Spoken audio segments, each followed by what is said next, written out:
Caption Writing 101. In a yearbook, every photo needs a caption. Captions. What are they? Why are they important?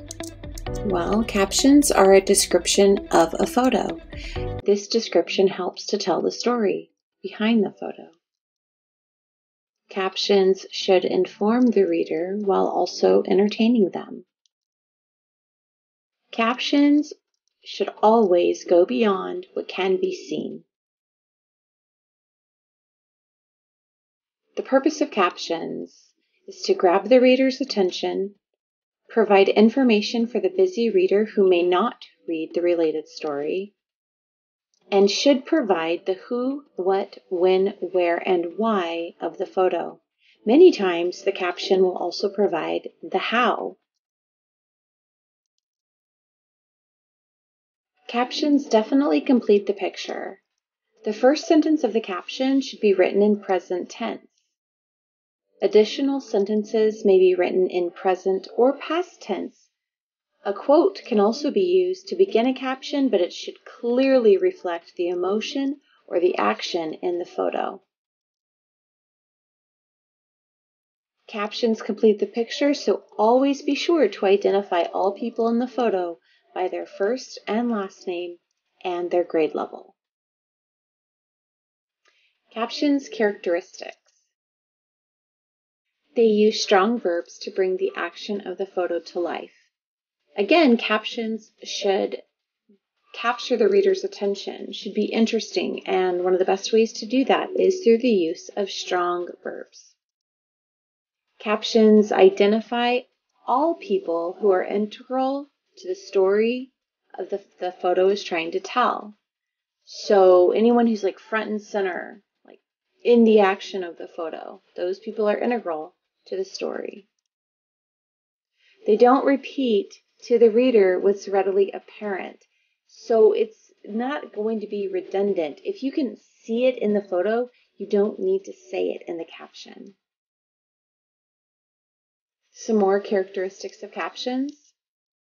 They tell the reader something new, usually in the form of what happened before and after the photo was taken.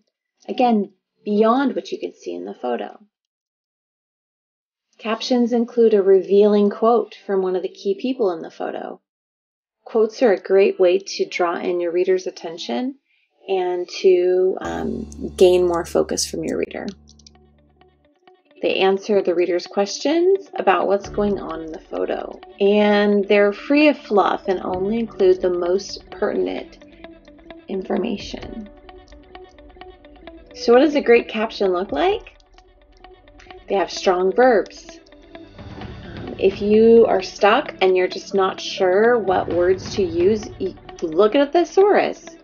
Find a stronger verb. A revealing quote is super helpful in a caption. It can tell the reader more than what they can see, and also it can get more of the emotion behind the story. Be sure that you always complete your interviews in advance because, of course, that's where you're going to get your quotes. Quotes should add or reinforce emotion. Captions follow the formula, making sure we have the student's name, first and last, and their grade level. So you always have the name and some sort of identifier. If it's a student, you have first and last name and grade level. If it's a teacher, you would start with Mr. or Mrs. or Miss, and then their job title.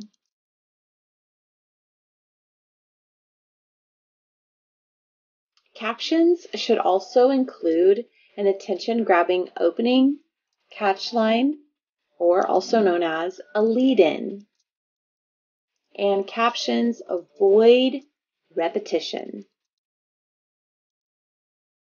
So the different types of captions you'll see in the yearbook and types of captions we will include in our yearbook. First of all will be the identification captions. Basically, this is used to tell who is in the photograph and it doesn't tell any sort of story. And then also the main important caption is the storytelling caption. And we actually call them the extended caption. The extended caption will always tell the reader the who, the what, the when, the where, and, of course, the why, and sometimes even the how. Identification captions are oftentimes used on a dominant photo. So the dominant photo goes with the dominant story or the main story, and oftentimes the names of the students and their grade levels are just posted directly on that photo.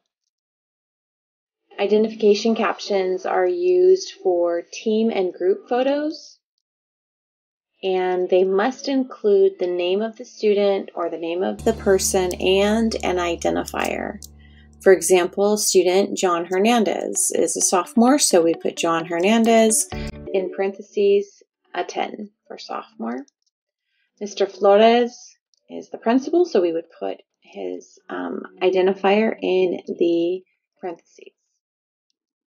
So here's an example of a group photo, and you can see there's a lot of students in the photo, and then they are identified just by their first and last names. The next type of caption, and this is the type of caption we will use most often in our yearbook, it's the extended caption. So first of all, the very first thing you need to think of when you're writing an extended caption is the lead-in. And the lead-in is used to capture the reader's attention. It basically tells you which photo the caption relates to. It can be one or two words, a short phrase, something that really does get the reader interested in reading further in. It's like a mini headline for the caption. And many times this should be offset or in bold font. The second thing you need to have for an extended caption is your present tense sentence. So the first sentence should identify the who, the what, the when, and the where, and also the content of the photo. Again, you're focusing on little known details. It goes beyond the obvious. It should answer the reader's question concerning what's going on in the photo. Be specific.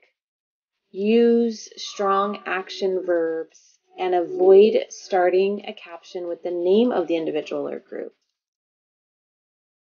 Sentence 2, which is the third part of your caption, should be written in past tense. It presents the behind-the-scenes facts. This part of the caption often focuses on the why and the how, and also answers a bit more of the questions that the reader may have when they look at the photograph. And then not to forget the quote. So it's really important to add the personalized touch and adding a direct quote from someone who is in the photo or who is connected with the action of the photo. Okay, so let's go ahead and look at an example here. We have the arrow, it is pointing to the photograph, and I want you to take a look at what you see. The first part of the caption is the lead-in, and you can see here the lead-in is breaking free, and it really does identify the photo that it goes with. It also gets the reader to kind of question, I wonder what is meant by that. Then we get to the first sentence, which is in present tense. We get the who, the what,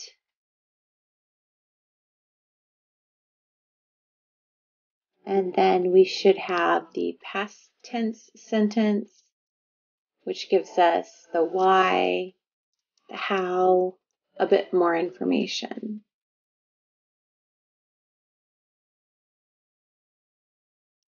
Let's look at the next photograph and caption.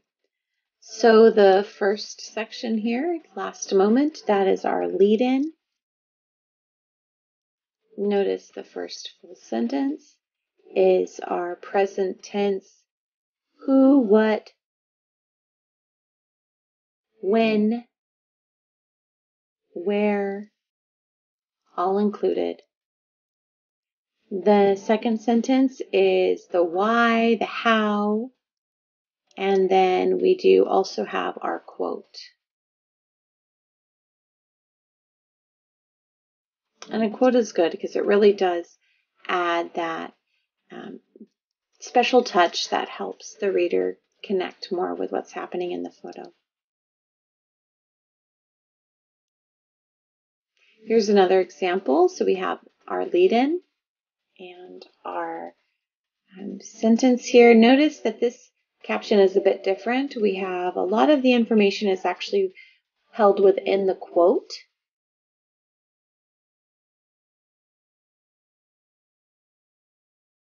I really like this photograph. First of all, it's a great photo. Second of all, the caption is fantastic. The lead-in is nice. It really does, tell us quite a bit about what's happening there. And then I really like that first sentence. I'm surprised by an old friend.